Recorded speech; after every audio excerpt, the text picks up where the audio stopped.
I think that the choreography part of my job was to support the material and elevate the material, and me with my eye just structure the numbers differently than they had been before. You know, there wasn't dance music yet.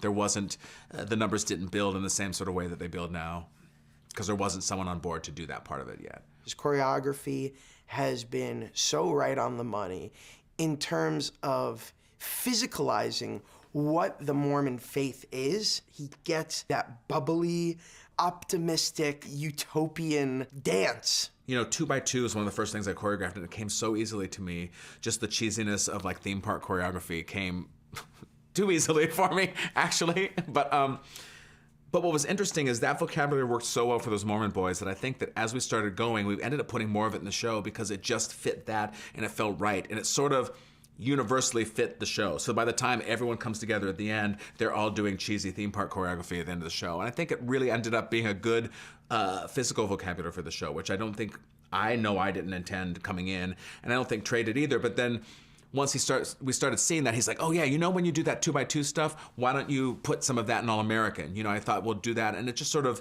gave the show a dance vocabulary. Working on the Spooky Mormon Hell Dream stuff, I mean, we sort of went through several versions of that, and I think that was important that tonally, I mean, the vocabulary is obviously much different from like television and film to Broadway. And you know, Trey wanted that top hat and cane idea at the end to sort of really make that our big Broadway moment. But with Genghis Khan and with Jeffrey Dahmer and with, you know, Johnny Cochran, and we had to like work in those people. So that was really interesting watching them work on that number and seeing the changes that they would make and the adjustments that they would make. Matt and Trey and Bobby have written an honest-to-goodness Broadway musical. They do respect the form, and it is in the form, and there are many inside jokes about that. So clearly they love musicals and they know what they are.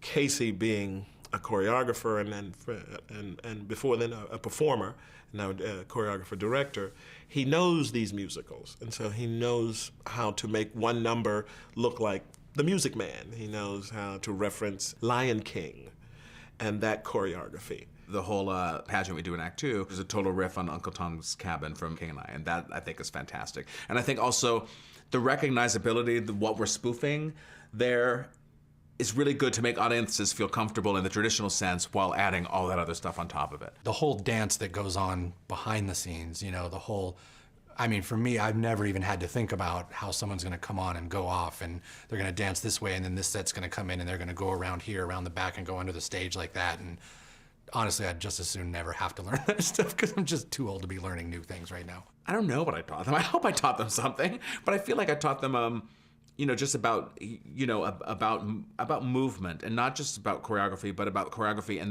and moving the scenes too with that, you know, not just about the dances, but about just sort of the way that a show flows.